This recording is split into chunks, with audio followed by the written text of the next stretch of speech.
ঢাকার নবাবগঞ্জের বারুয়াখালীতে আগামী ৮ ফেব্রুয়ারি তাফসির মাহফিলে আসছেন জনপ্রিয় ইসলামী বক্তা ডক্টর মিজানুর রহমান আজহারী। এটি ঢাকা বিভাগের সবচেয়ে বড় তাফসির মাহফিল হবে বলে জানান আয়োজকরা। মাহফিলকে ঘিরে প্রায় ২০ লাখ মানুষের সমাগমের জন্য কার্যক্রম চলছে। এছাড়া ওই দিন তাফসির শুনতে আসা নারীদের অবস্থানের জন্য ৫টি মাঠ প্রস্তুতের কাজ চলছে। সব মাঠেই থাকবে মাল্টিমিডিয়া প্রজেক্টরে দেখার ব্যবস্থা। জোহর নামাজ শেষে তাফসির শুরু করবেন মিজানুর রহমান আজহারী।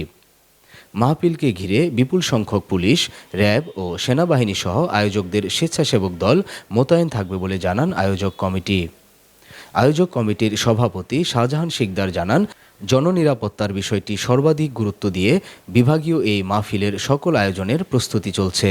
আমাদের সার্বিক প্রস্তুতি আলহামদুলিল্লাহ ভালো। সব শ্রেণী পেশার মানুষ আমাদেরকে সাহায্য করছে।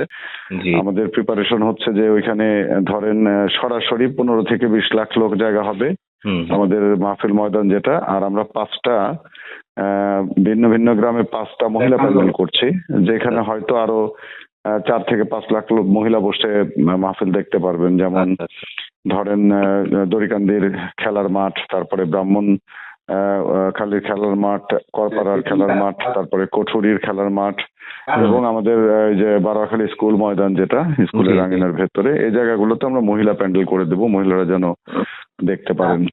আর আমাদের আপনাদের সার্বিক সহযোগিতা, এটা শুধু নবাবগঞ্জের মাহফিল না, দোহার নবাবগঞ্জ, কেরানীগঞ্জ সব স্তরের মাহফিল, এটা পুরো ঢাকার মাহফিল, ইভেন মানিকগঞ্জেরও মাহফিল, কারণ যেহেতু ঢাকা বিভাগের মাহফিল। আপনাদের সবার সক্রিয় সহযোগিতা চাইছি।